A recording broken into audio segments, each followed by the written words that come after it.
tarde. Para quem não me conhece, sou Márcia Novelli, sou terapeuta ocupacional.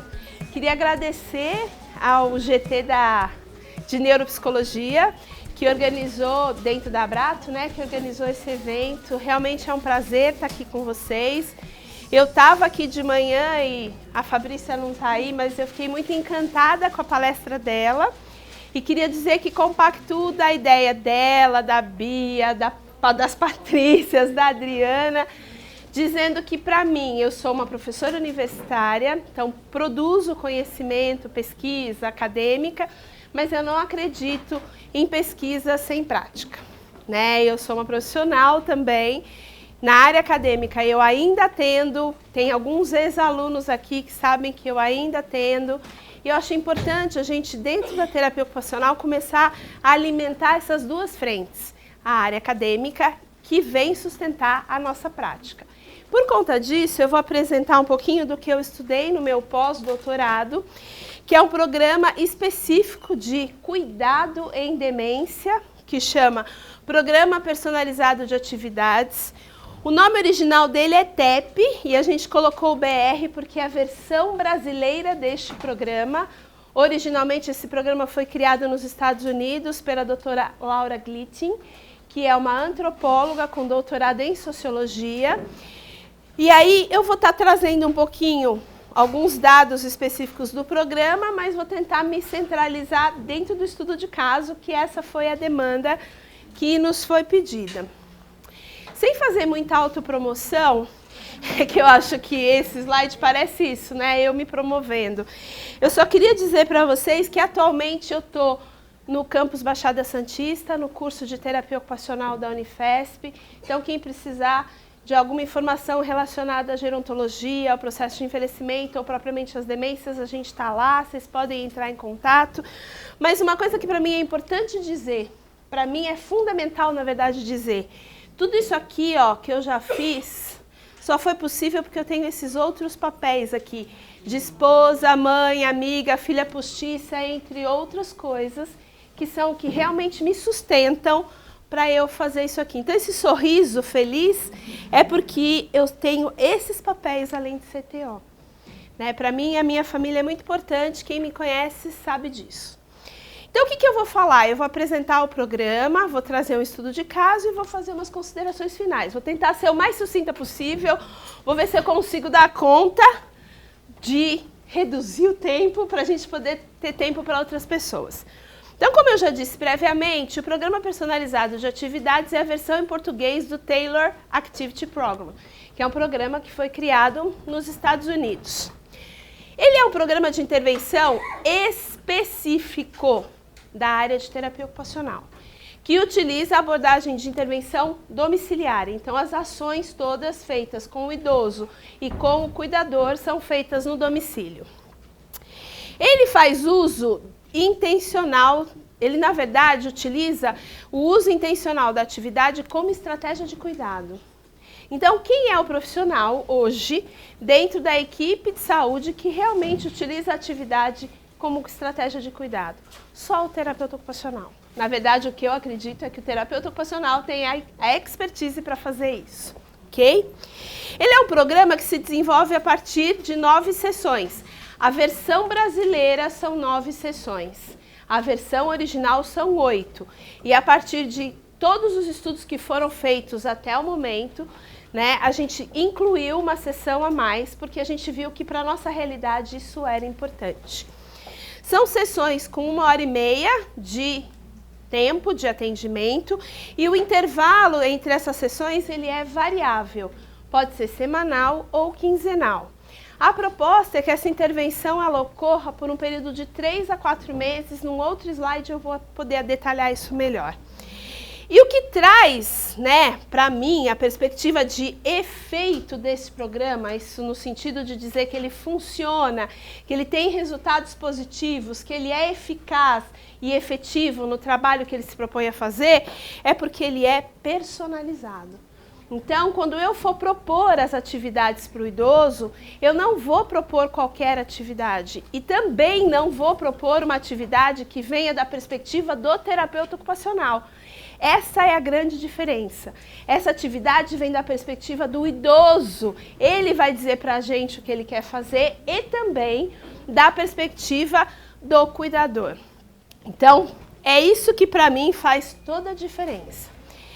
E aí a gente traz, então, que as atividades propostas, não só as atividades propostas, mas as orientações que a gente faz ao longo do programa, elas são baseadas em perspectivas que para nós são muito importantes.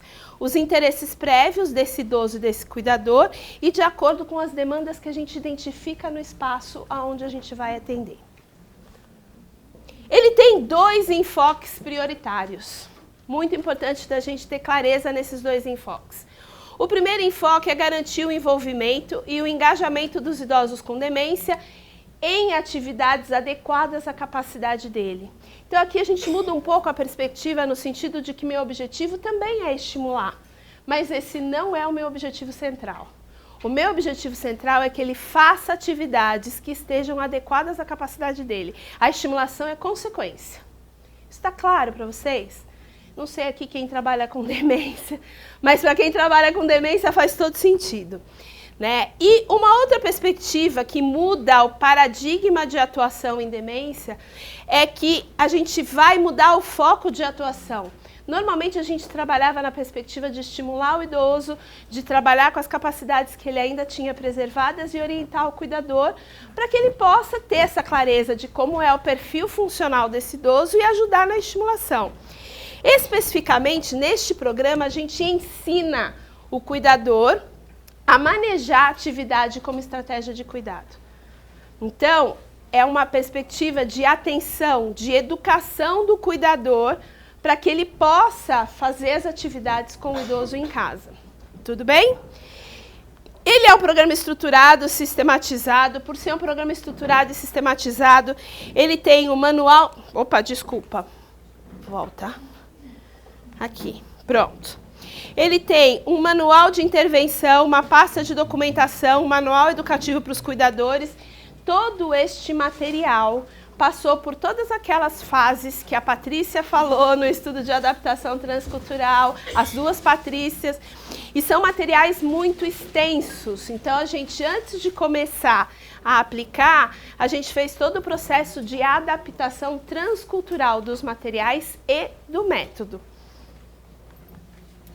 Então, para vocês terem uma noção, o manual de intervenção, ele descreve detalhadamente as sessões.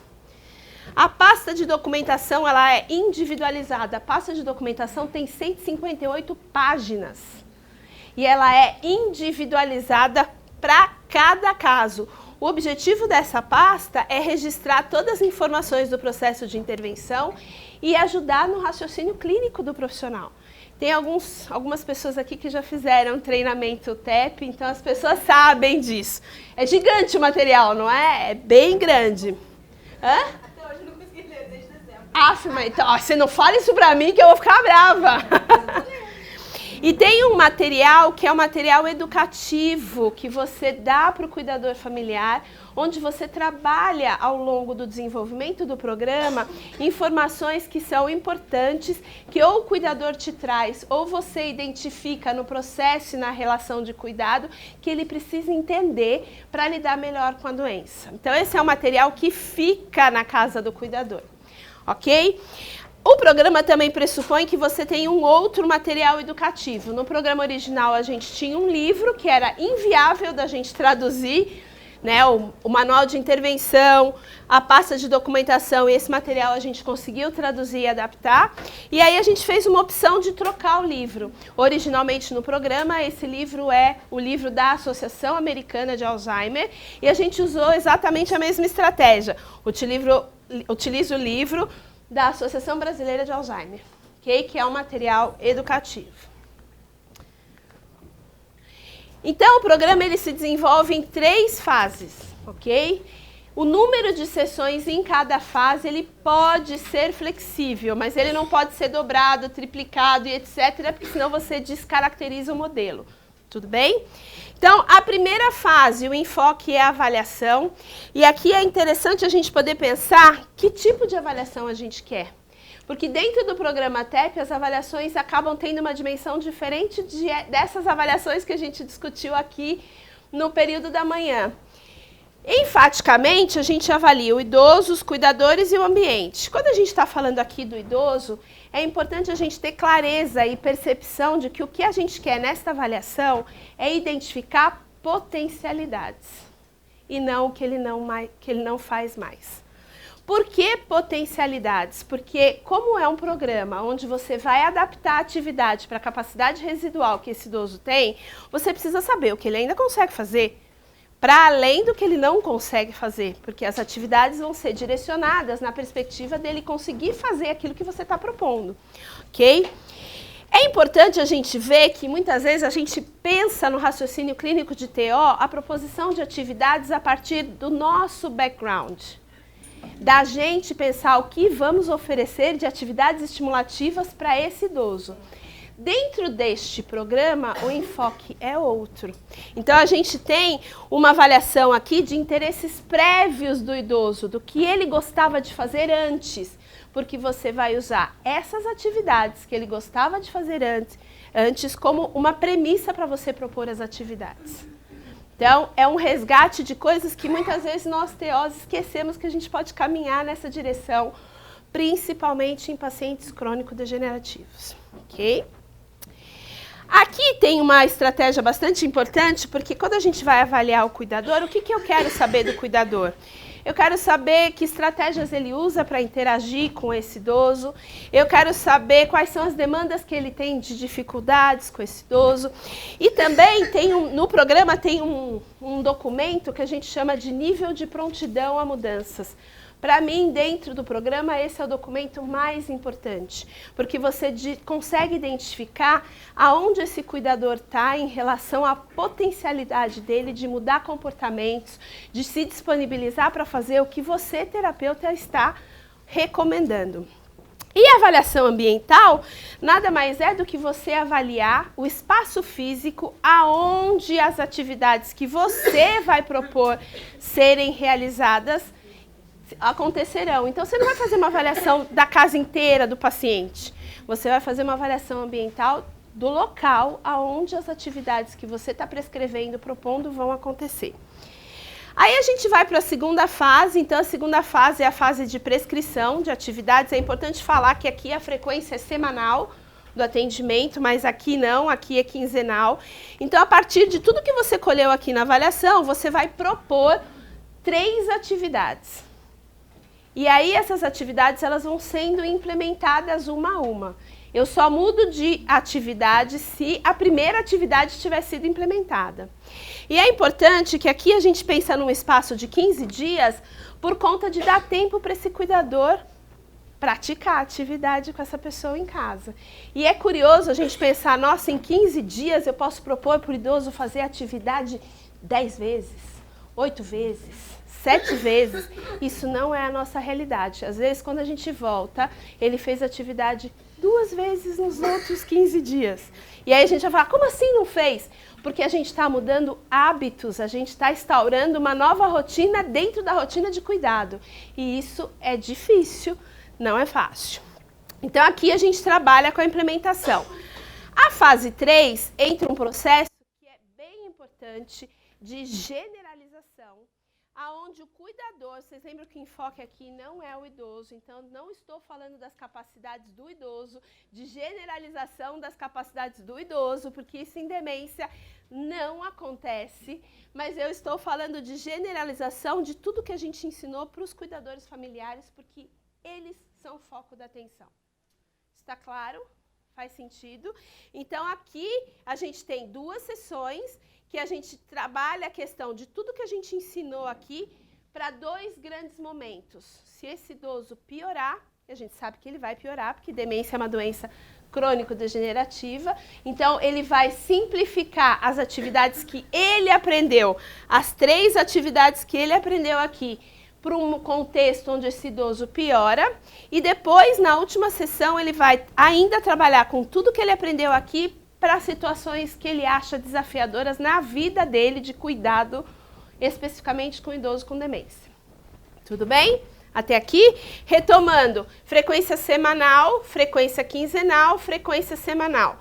2 sessões, 4 sessões, mais 2 sessões. Ok? Mentira. 2 sessões, 5 sessões, mais 2 sessões. Vamos lá, porque eu tô com um TEP original. É importante a gente pensar, Márcia, esse programa para mim não funciona, eu não consigo aplicar no meu contexto, é muito difícil, é muito estruturado, tem muitos caminhos. É importante a gente pensar que às vezes os princípios do TEP podem ser usados, não o programa como um todo. E aí, para mim, esses são os 4 principais princípios do TEP.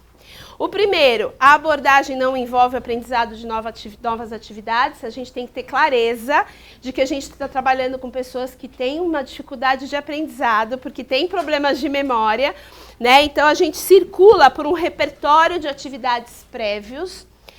Como que a gente identifica este repertório? A gente vai mapear, identificar através de um protocolo de avaliação quais eram as atividades que ele gostava de fazer e que hoje não podem fazer, mas que, se a gente usar a nossa expertise de técnica de simplificação de atividade, de análise de atividade, que a gente falou de manhã, tanto análise de atividade como análise do ambiente, a gente consegue adequar as atividades à capacidade residual do idoso.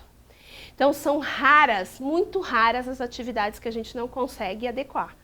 A grande maioria, se a gente usar os princípios da análise da atividade, da graduação, da adaptação, a gente consegue sim adequar, pensando sempre em 2 grandes palavras, envolvimento e engajamento. Eu não estou preocupada com o produto final, eu não estou preocupada com o meio da atividade, desde que ela possa ser realizada, mas o que me interessa nesse contexto é o envolvimento e engajamento do idoso na atividade. E o último é instrumentalizar o cuidador para que ele possa fazer essas atividades em casa. Na maioria das vezes, quando a gente orienta os cuidadores, a gente orienta no discurso, na linguagem, na interação verbal. Esse cuidador precisa ver o terapeuta ocupacional fazer a atividade. Ele só vai conseguir aprender se ele vê você fazendo. E aí sim ele vai conseguir aplicar várias das coisas que a gente usa como recurso para poder adaptar a atividade para a capacidade dele. Ok? Então, para mim, eu queria ressaltar alguns aspectos importantes, que é o que eu falei para vocês. Esse nível de prontidão do cuidador, para mim, é o aspecto mais importante desse trabalho.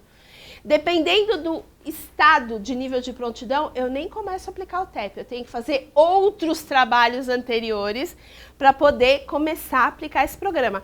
Minimamente, né, eu preciso ver se esse cuidador tem interesse em fazer atividade com o paciente, porque tem muito cuidador que não tem. Então, como é que eu vou aplicar o TEP se eles não têm?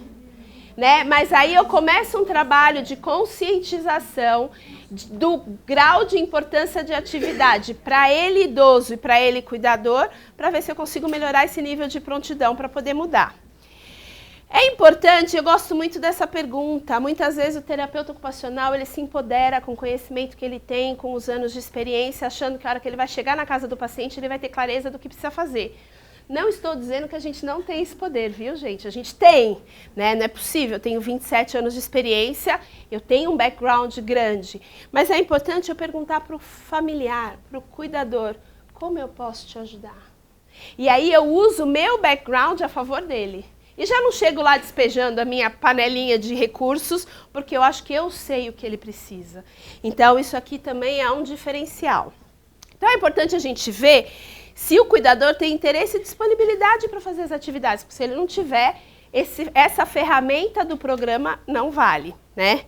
As atividades, elas são implementadas através da prática, de novo, não é eu dizer, ó, você vai fazer isso com o seu idoso em casa, ou mesmo que eu esteja na casa, sentar no sofá e dizer para ele o que é para fazer, isso é um recurso prévio. Aí depois eu vou para o local onde a atividade acontece e a gente faz junto.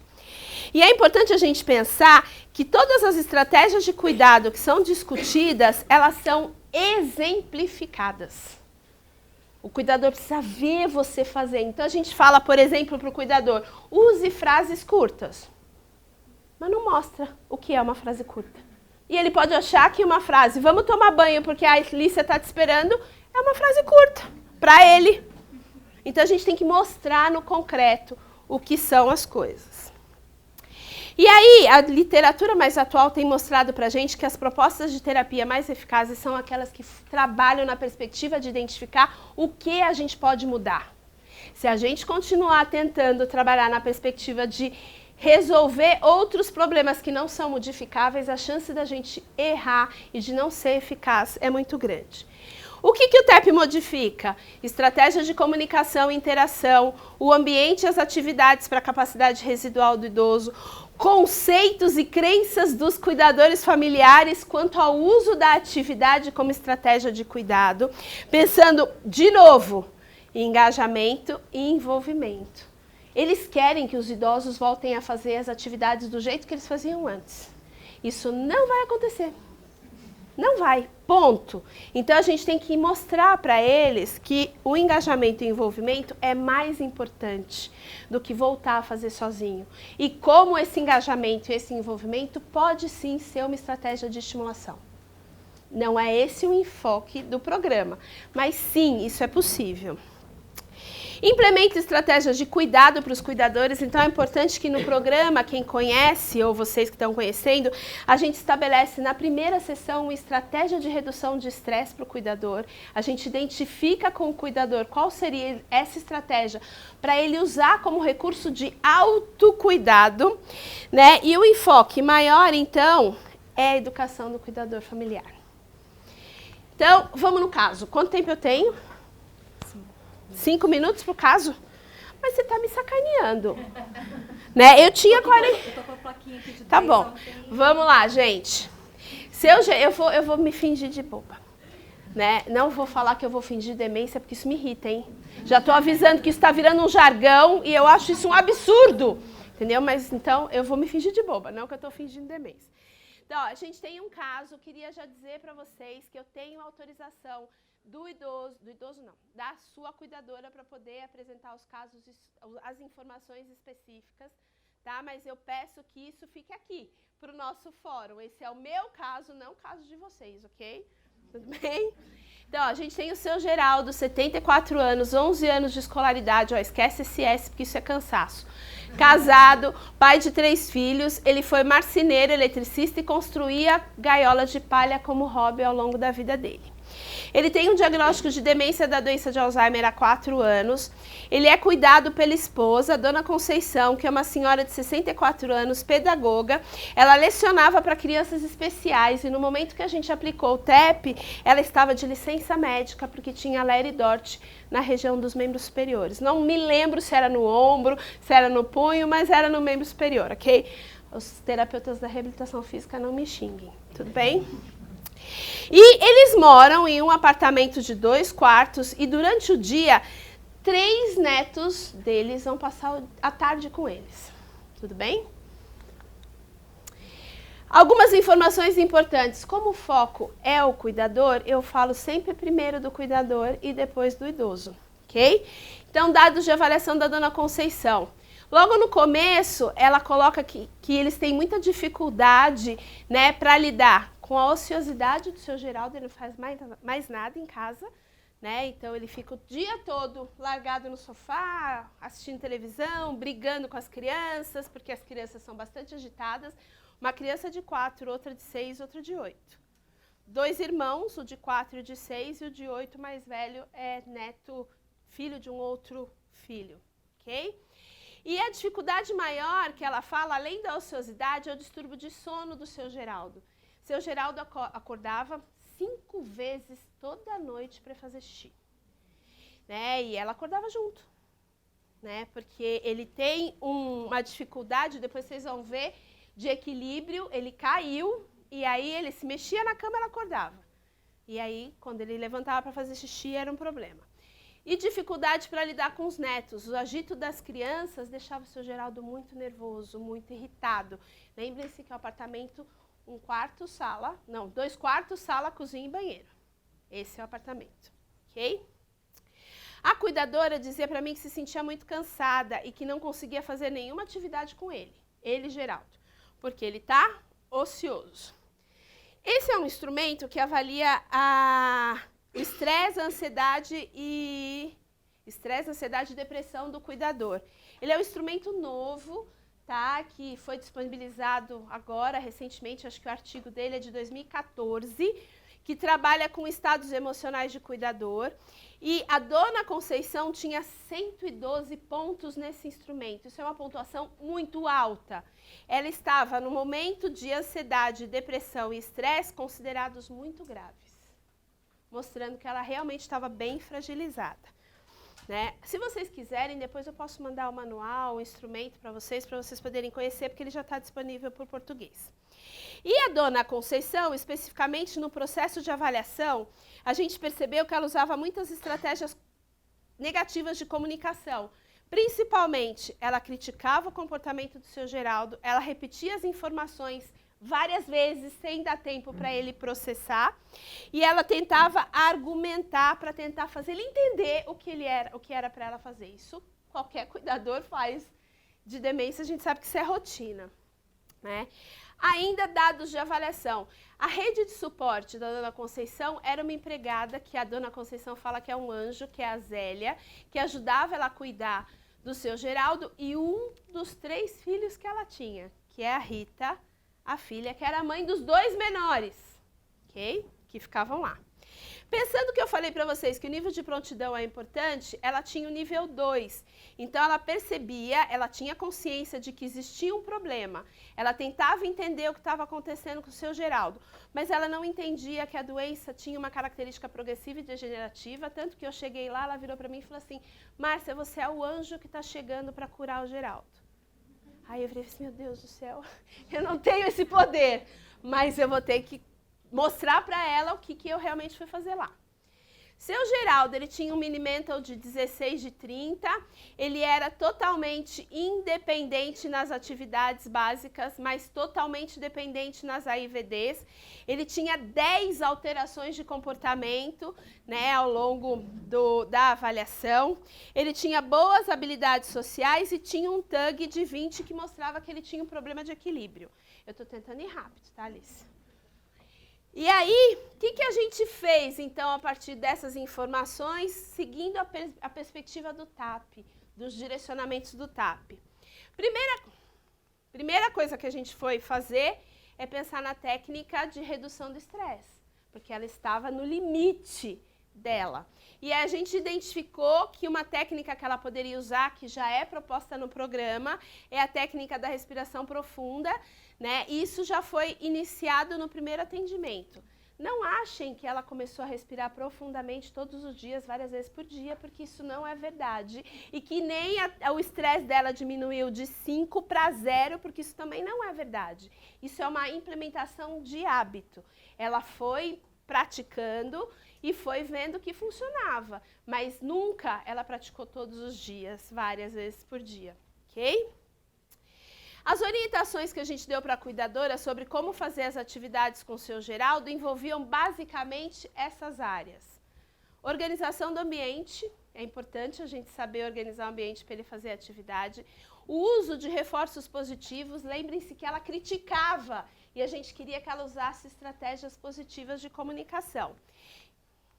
E como ser suporte nas dificuldades cognitivas. Então, eu precisava mostrar para ela que ela não precisava fazer para ele porque ele não lembrava, mas que ela podia lembrá-lo em alguma etapa da atividade, ela poderia servir de suporte e não assumir a atividade por ele.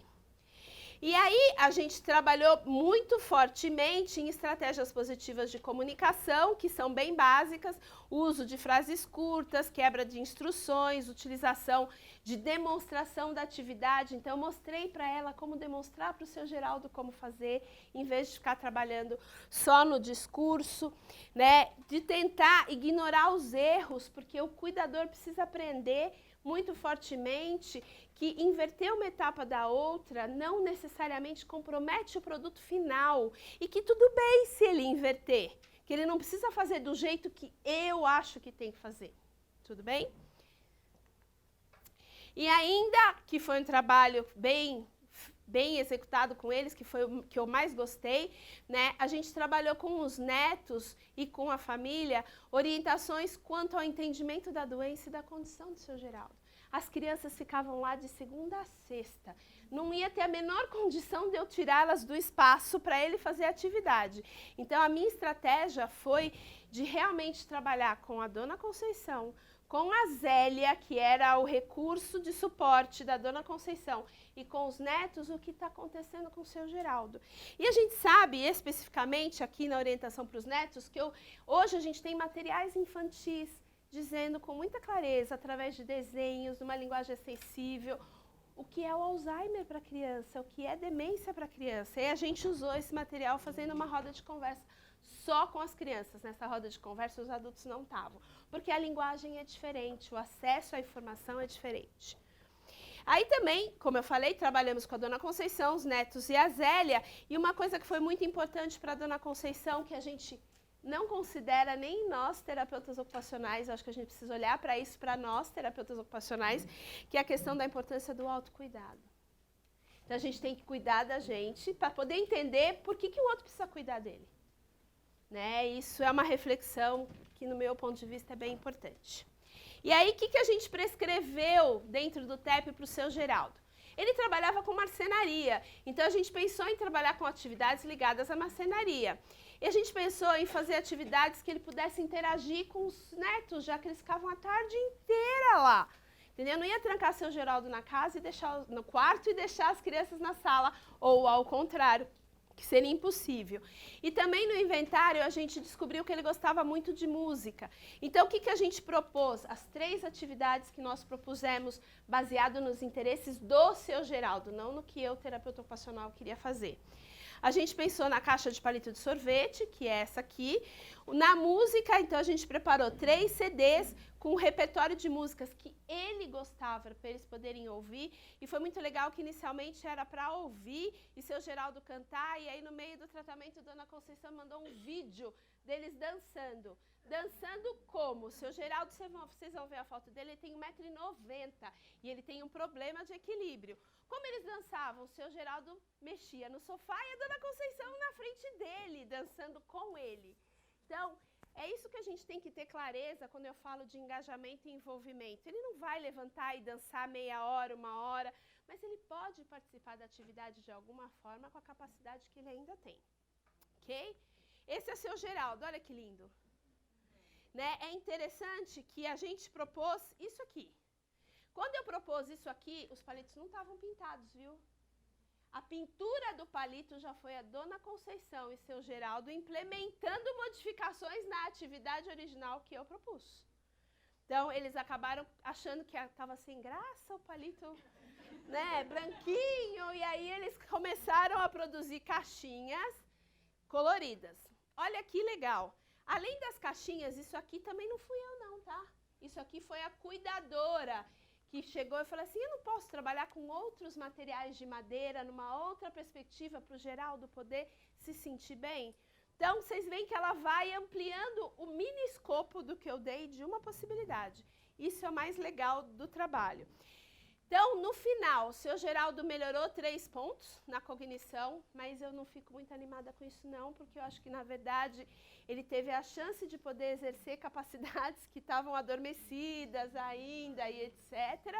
Né? Então, não acho que esse é o melhor resultado. Se manteve funcionalmente igual. Alterações de comportamento, vocês lembram que ele tinha 10, agora ele tem 6. Vocês vão falar, mas essa não zera? Não, não zera. Isso aqui não é uma pílula mágica. Não vai resolver todos os problemas. Mas, gente, de 10 para 6, e se eu conseguir diminuir frequência, intensidade e desgaste do cuidador, eu já consegui muita coisa. Ok? Ele manteve as habilidades dele. Em relação ao sono, é importante eu falar, sabe como a gente resolveu o problema do distúrbio de sono? Encaminhou ele para um urologista, ele começou a tomar aquele remedinho para incontinência urinária, ele continua acordando à noite? Continua, mais uma vez ao invés de 5. Mas já é alguma coisa, né? 4 vezes a menos, quem é mãe e está amamentando vai dar graças a Deus se o bebê acordar só uma vez, ao invés de acordar 5. Né? Eu passei por isso algumas vezes, então eu sei bem o que é isso. Vocês lembram que ela tinha 112 pontos no DAS? Caiu para 24. Né? Zerou? Não, gente, só zerou a ansiedade dela, porque eu acho que ela entendeu a condição do seu Geraldo. mas ela ainda tem depressão, porque não é fácil, uma depressão leve, e ainda se sente estressada, porque ela tem que fazer coisas com o seu Geraldo. Então, assim, a gente conseguiu melhorar o estado emocional dela, mas nem tudo são flores, né? É importante a gente pensar que eles realizam as atividades de 3 a 4 vezes por semana, isso é bastante, não é pouco. Né? Então, eles incorporaram a rotina e principalmente escolheram os jogos e as atividades com madeira. A música ficou mais de lado. A dona Conceição ainda fala que existem conflitos entre ele e os netos, porque é muito engraçado, eles competem nos jogos. Ele está roubando, ele está me passando a perna, e seu Geraldo faz isso. Mas o mais importante é que as crianças entenderam que quando o seu Geraldo se desorganiza, ele não está roubando. Ele está desorientado. Então, como que a gente pode ajudar o vovô? Mostrando para ele qual é o caminho, ok? O nível de prontidão dela melhorou, não é perfeito. Então, ela tem uma participação ativa, ela modifica comportamentos e tenta ideias próprias. É só vocês verem que isso aqui foi feito depois que o TEP foi implementado. Vocês viram aquela caixinha azul, né, que ele fez? Isso foi um tempo antes da Páscoa, e aí ele fez várias caixinhas para dar de presente para todos os familiares, netos, filhos, inclusive essa é a minha, eu ganhei essa, né? E é interessante que, ó, ele foi criativo aqui. Dona Conceição com certeza ia querer colocar chocolate. Ele não quis, ele quis colocar bala. E ela respeitou, que apesar de ser Páscoa, né, eu quero chocolate, o que seu Geraldo queria colocar na caixinha era bala. Foi bala, ok? Aí tem ele fazendo a caixinha, ó, alguns espaços de organização do ambiente para que ele possa se concentrar naquilo que ele está fazendo.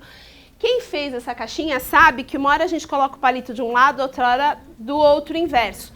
Vocês acham que ele fazia isso sozinho? Claro que não. A dona Conceição ia mostrando para ele aonde ele tinha que colocar os palitos. Mas isso não significa que ele não podia fazer a atividade, se ele tivesse o suporte dela. E essa é uma foto que a dona Conceição me mandou há 2 semanas atrás, 2, 3 semanas atrás, porque eu fui pedir autorização para falar do caso. Esses são eles agora. Ela não mora mais no apartamento, ela mudou para a casa do filho no Guarujá, uma casa térrea, etc. Porque eles conseguiram perceber que dona Conceição não dava mais conta de cuidar do seu Geraldo. Isso foi há 3 semanas, aniversário dele. Né? Então a gente consegue ver que aqui ele está bem diferente daqui. Então a gente vê que ele piorou. Mas a dona Conceição disse para mim que ele ainda tem qualidade de vida, a dignidade dele ainda é respeitada, tanto que estão aqui os 3 filhos, essa é a Rita, os 3 filhos comemorando o aniversário dele. Acabando, considerações finais. Então, o TEP, ele é uma estratégia de cuidado não farmacológica, ela pode ser um recurso, mas é importante a gente pensar, é um recurso para todo mundo? Para qualquer familiar? Não, não é. A gente precisa ter clareza, minimamente, se essa pessoa está disponível para fazer atividade. Ele é um programa estruturado, sistematizado, então precisa de formação, né, para poder aplicar esse método. Se você quiser aplicar com confiabilidade. Os artigos estão aí, eles descrevem a metodologia, mas pela minha experiência, já dei 4 workshops.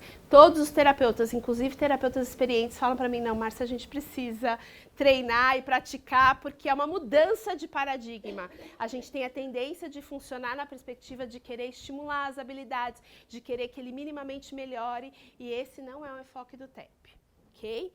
Então, é uma mudança de paradigma, o foco é no cuidador. Vamos, gente. E tinha mais um. Perdeu.